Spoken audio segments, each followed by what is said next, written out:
وزنة عرشه ومداد کلماته. رات کو سوتے وقت ذرا سا تصور کر کے نعمتوں کا اور یہ کہہ لیا کرو اللہ تبارک و تعالیٰ کے حضور. تو کم از کم اتنا ہوگا کہ سونے سے پہلے سارے دن میں جو نعمتیں اللہ تعالیٰ نے ہر آن مبذول فرمائی، کچھ تو دھیان ہو گیا اس کی طرف، کچھ تو دھیان ہو گیا. غفلت کے عالم میں سونے سے بہتر ہے کہ کم از کم اتنا کر کے آدمی سو جائے. سرکار دو عالم صلی اللہ علیہ وسلم فرماتے ہیں صبح سے لے کر دوپہر تک پڑھتے رہے، ذکر کرتے رہے تو اس سے زیادہ فضیلت ان کلمات میں حاصل ہو جائے گی. اللہ تعالیٰ ہم سب کو اپنے فضل کرم سے اس کی توفیق عطا فرمائے. لا الہ الا اللہ.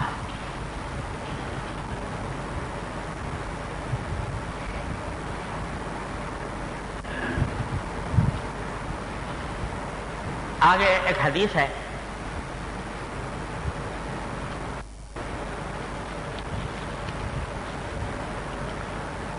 کہ حضرت انس رضی اللہ تعالیٰ عنہ کہ نبی کریم صلی اللہ علیہ وسلم کے خادم ہیں،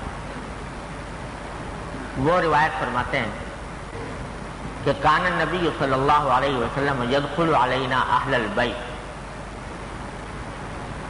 رسول کریم صلی اللہ علیہ وسلم ہم گھر والوں کے گھر میں، ہمارے گھر میں تشریف لایا کرتے تھے.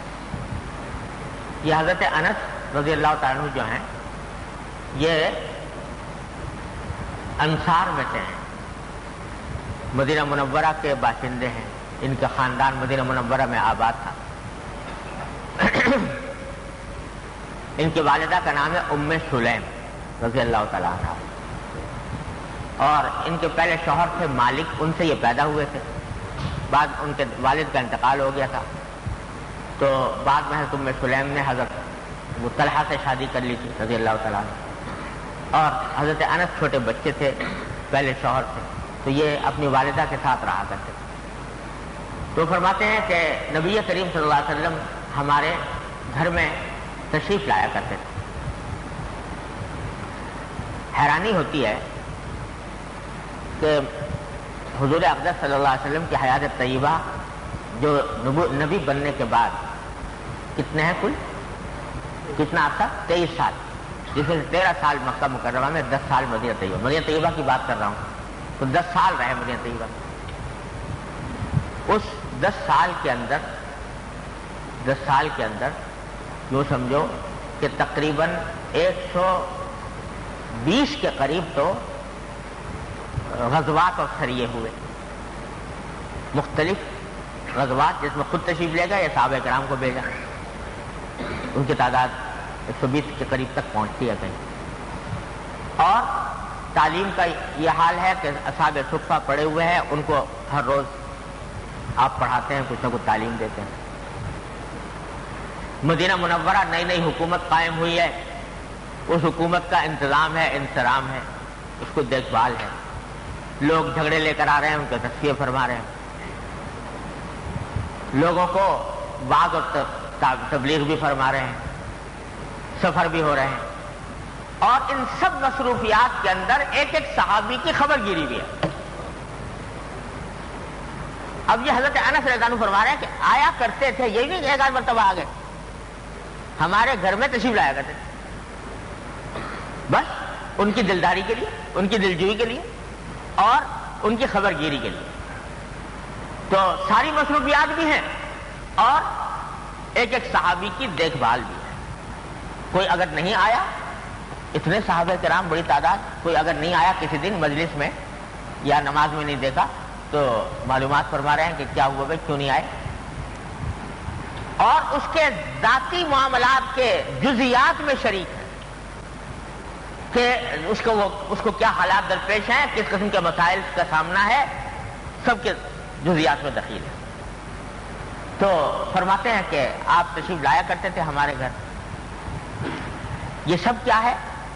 اللہ جل جلالہ نے نبی کریم صلی اللہ علیہ وسلم کو نمونہ بنا کر بھیجا. لقد کان لکم فی رسول اللہ اسوۃ حسنہ. نمونہ کیسا؟ کس طرح زندگی گزارو، کس طرح اپنے ملنے جلنے والوں کے ساتھ کیسا تعلق رکھو. تو اس کا نمونہ بھی تو دکھانا تھا. اس واسطے یہ سب بھی ہو رہا ہے، جہاد بھی ہو رہا ہے، تبلیغ بھی ہو رہی ہے، دعوت بھی ہو رہی ہے، تعلیم بھی ہو رہی ہے، انتظام حکومت بھی ہو رہا ہے، سیاست بھی ہو رہی ہے، سبھی کچھ ہو رہا ہے، اور ساتھ ساتھ ایک ایک کے گھر میں جا کر اس کے حالات بھی معلوم کر رہے ہیں اور ان کی دلداری اور دلجوئی کا سلسلہ بھی جاری ہے، تاکہ امت کو یہ سبق ملے کہ یہ سب سنت ہے میری، یہ سب میری سنت، اور اس سنت کی اتباع کریں۔ تو فرماتے ہیں تشریف لایا کرتے تھے، فدخل یومن، ایک دن آئے حضور اقدس صلی اللہ علیہ وسلم ہمارے گھر میں، فدعا لنا، آ کر ہمارے حق میں دعا فرمائی سارے گھر والوں کے لیے۔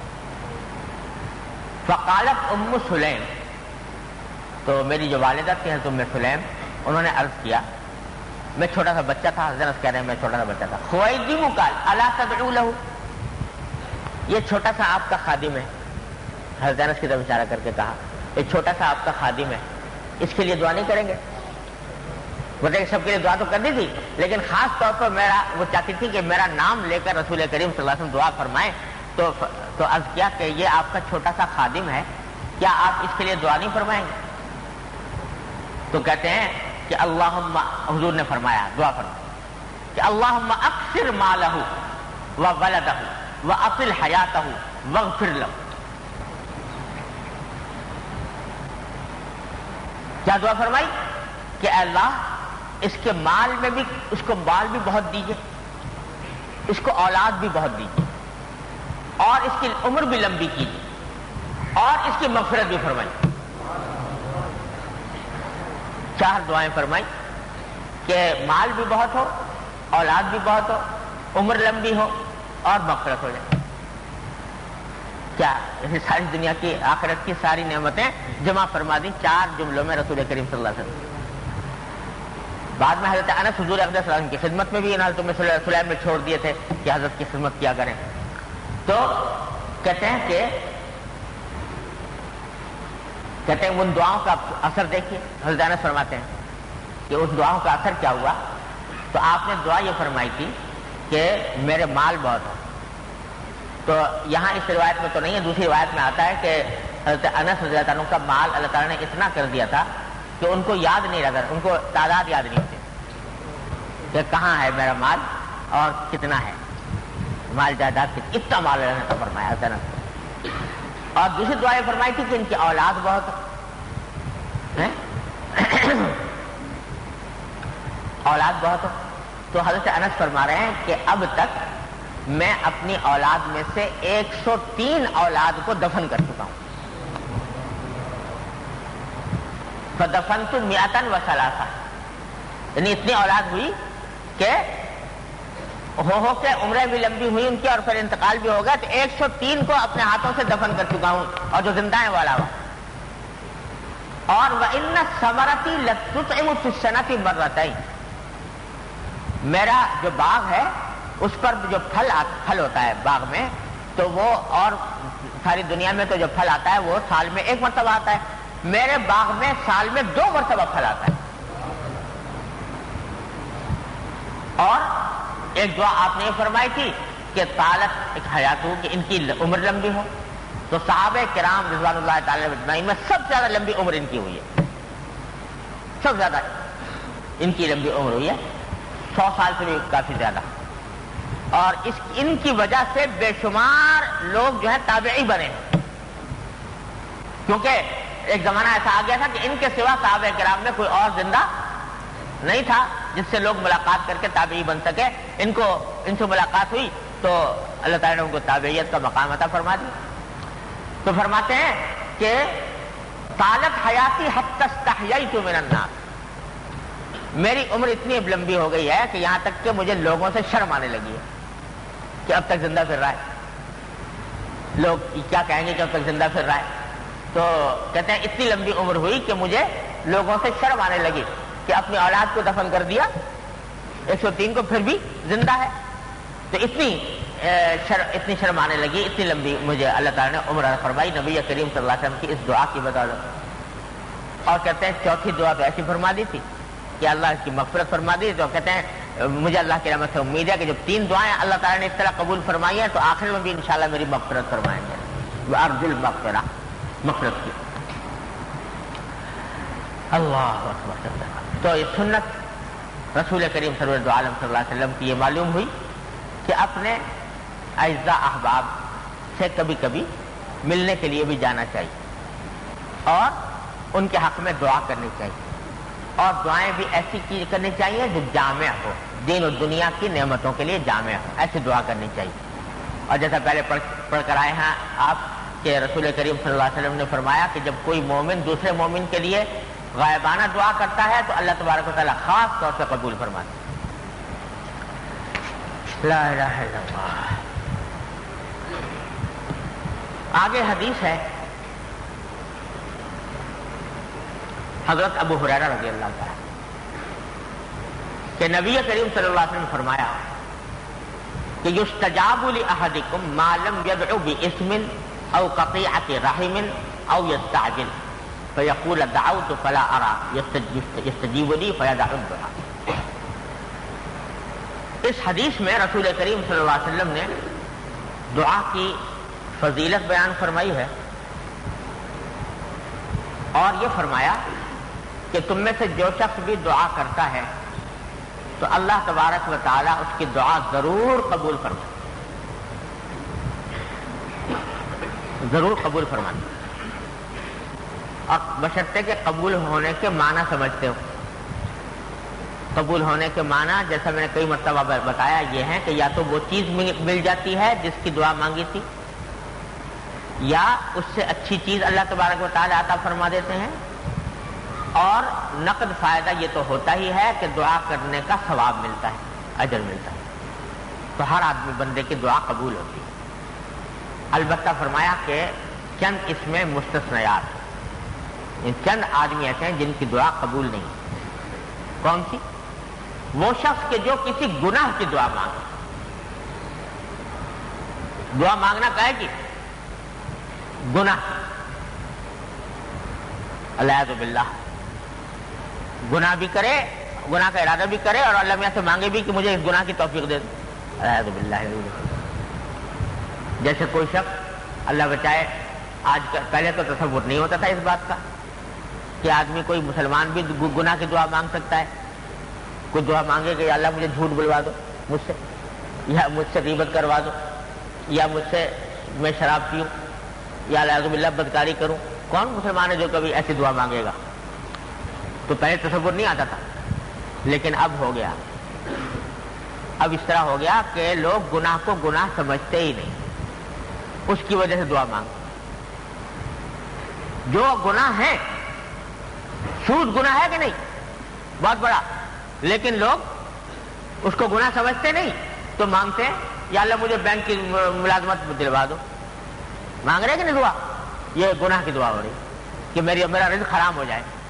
یہ دعا اس بات کی ہے کہ میرا رزق حرام ہو جائے۔ یا ایسے دعا مانگتے ہیں کہ جو ایسا پیشہ اختیار کر رکھا ہے جس کو گناہ سمجھتے نہیں، حقیقت میں گناہ ہے۔ یہ آج کل ایسے بیشمار پیشے نکل آئے ہیں جن کا نام فنکاری رکھ دیا گیا ہے۔ کوئی اداکار ہے، کوئی گلوکار ہے، کوئی گانے بجانے کا مشغلہ اختیار کرنے والا ہے، دعا مانگ رہا ہے کہ یہ گانے بجانے کا مشغلہ میں مجھے ترقی ہو جائے۔ تو کیا ہوا؟ یہ گناہ کی دعا۔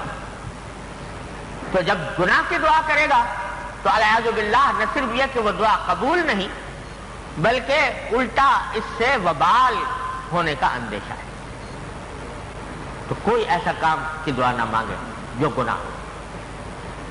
اور خاص طور پر فرمایا کہ دوسرا وہ شخص جو کسی قطع رحم کی دعا مانگے، یعنی اپنے رشتہ داروں کے حقوق کو پامال کرنے کی دعا مانگے، رشتہ داری کے برخلاف، یا تو بلا وجہ کسی رشتہ دار کے خلاف بد دعا کر رہا ہے، یا اس بات کی دعا مانگ رہا ہے کہ مجھے اس کے ساتھ بدسلوکی کرنے کا موقع ملے، تو وہ گناہ قبول نہیں ہوتا، وہ دعا کبھی قبول نہیں ہو سکتی۔ تیسرا وہ شخص جو فرمایا کہ جس کی دعا قبول نہیں ہوتی وہ ہے وہ یستعجل، جو جلد بازی کرے، دعا میں جلد بازی کرے، یہ چاہے کہ جو میں نے مانگا ہے کھٹ سے مل جائے مجھے فوراً۔ ارے بھائی یہ دعا ہے، یہ کوئی حکم جاری نہیں کر رہا ہے پلہ میاں. یہ شان تو حکم کی ہوتی ہے کہ آپ نے کسی کو حکم جاری کیا وہ فوراً آپ کی تعمیل کرے. یہ حکم جاری کرنا نہیں، یہ کیا ہے؟ یہ دعا ہے اللہ جل جلالہ کے حضور. لہذا اس کے ملنے میں کچھ تمہاری حکمت، تمہاری فائدے کی خاطر کچھ دیر بھی ہو سکتی ہے، تم نہیں جانتے. اب تم جلد بازی شروع کر دو. کسی صحابی نے پوچھا کہ یا رسول اللہ جلد بازی کیسے ہوتی ہے دعا میں؟ پوچھا یہ صحابہ کرام نے کہ جلد بازی کیسے ہوتی ہے؟ تو فرمایا کہ جلد بازی اس کو کہتے ہیں کہ ایک آدمی نے ایک آدھ مرتبہ دعا کی اللہ میاں سے 2-4 دفعہ، اب وہ جو مانگ رہا تھا وہ ملا نہیں، تو لوگوں سے کہتا پھر رہا ہے کہ میں نے تو دعا مانگی تھی قبول ہی نہیں ہوتی، میں دعا مانگی تھی قبول ہی نہیں ہوتی، اور پھر دعا مانگنا چھوڑ دیتا ہے، دعا مانگنا چھوڑ دیتا ہے کہ بھئی وہ تو قبول تو ہونے رہی، کیا کریں، کیا فائدہ دعا کرنے. الیاذ باللہ العظیم. یہ ہے جلد بازی کہ جس کی وجہ سے دعا قبول نہیں ہوتی، یعنی اس پر اجر بھی نہیں ملتا. حاصل یہ نکلا وہ چیز تو ملے گی نہیں، اجر بھی نہیں ملے گا، کیونکہ تم نے جلد بازی کا مظاہرہ کیا. لہذا دعا مانگو اور مانگتے رہو. اگر فرض کرو کہ وہ چیز ابھی نہیں ملی تو یقین رکھو کہ اگر دیر ہوئی ہے تو کسی مصلحت کی وجہ سے ہوئی، اور جب مصلحت ہوگی اللہ تبارک و تعالیٰ عطا فرمائیں، اور جب مصلحت نہیں ہوگی نہیں عطا فرمائیں، اس کی جگہ اور اس سے بہتر چیز عطا فرما دیں. یہ یقین رکھو اور دعا کرنا چھوڑو مت، کرتے رہو کرتے رہو. الیاذ باللہ العلی العظیم. یہ آج کل ہم لوگوں کے ایمان ایسے ہو گئے ہیں کہ ذرا سی کوئی خراش لگ جائے نا تو بس سارا ایمان توکل دھرا رہ جاتا ہے.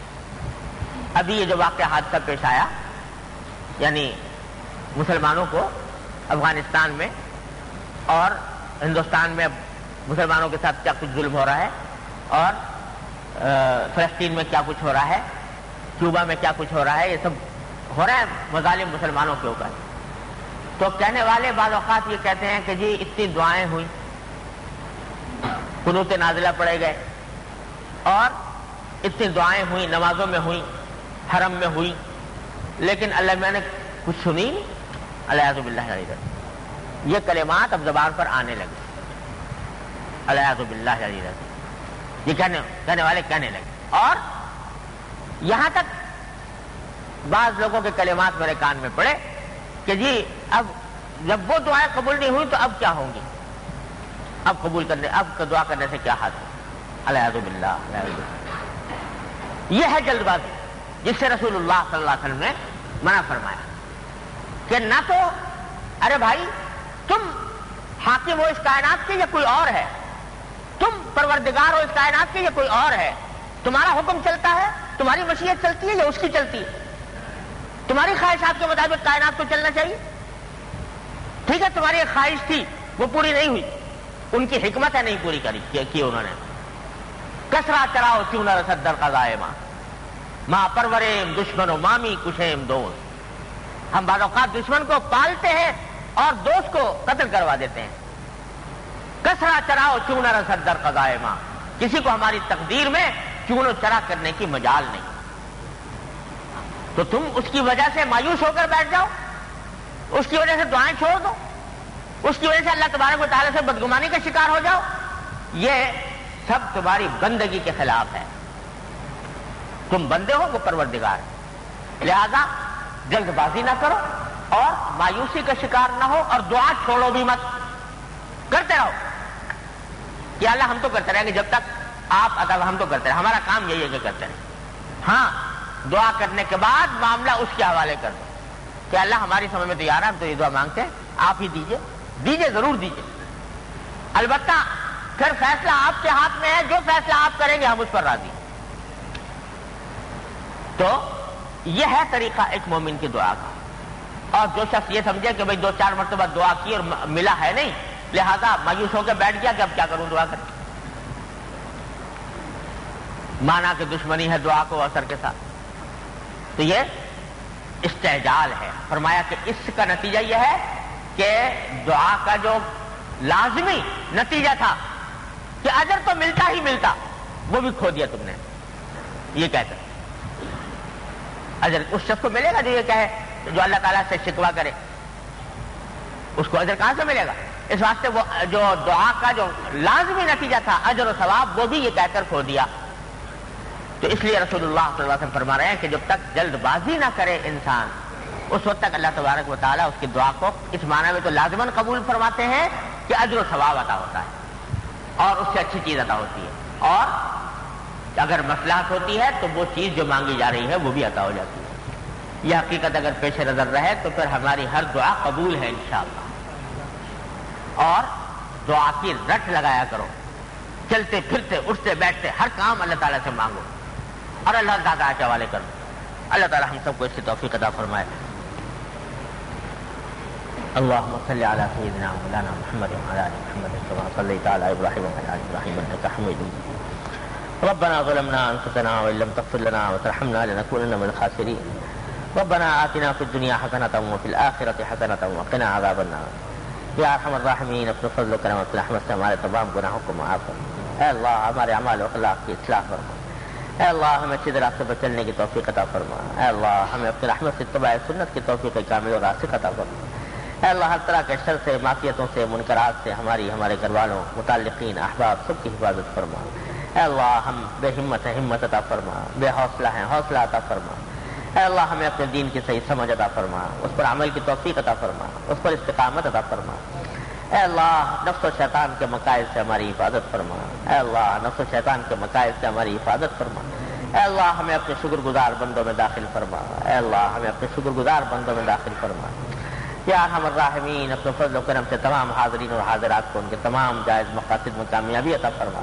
اے اللہ سب کی پریشانیوں کو دور فرما، سب کی مشکلات کو آسان فرما۔ اے اللہ ہم میں جو لوگ بیمار ہیں انہیں شفا کامل و عاجل عطا فرما، جو تنگ دست ہیں ان کی تنگ دستی کو دور فرما، جو پریشان حال ہے ان کی پریشانیوں کو رفع فرما۔ اے اللہ جن لوگوں نے ہم سے دعا کی درخواست کی، یا اللہ اپنی رحمت سے، اپنے فضل و کرم سے ان کی دلی مرادوں کو پورا فرما۔ یا اللہ اپنی رحمت سے ہر طرح کے شر اور فتنے سے ہماری حفاظت فرما۔ اے اللہ جن لوگوں نے دعا کے لیے پرچے بھیجے ہیں اپنی رحمت سے، اپنے فضل و کرم سے ان کی دلی مرادوں کو پورا فرما۔ اللهم انا نستعينك ونستغفرك، اللهم انا نستعينك ونستغفرك، اللهم انا نستعينك ونستغفرك، اللهم انا نسألك من خير ما سألك منه عبدك ونبيك محمد صلى الله عليه وسلم، ونعوذ بك من شر ما استعاذك منه عبدك ونبيك محمد صلى الله عليه وسلم۔ ربنا تقبل منا انك انت السميع العليم وتب علينا انك انت التواب الرحيم، وصلى الله تعالى على خير خلقه محمد وآله وصحبه اجمعين، آمين برحمتك يا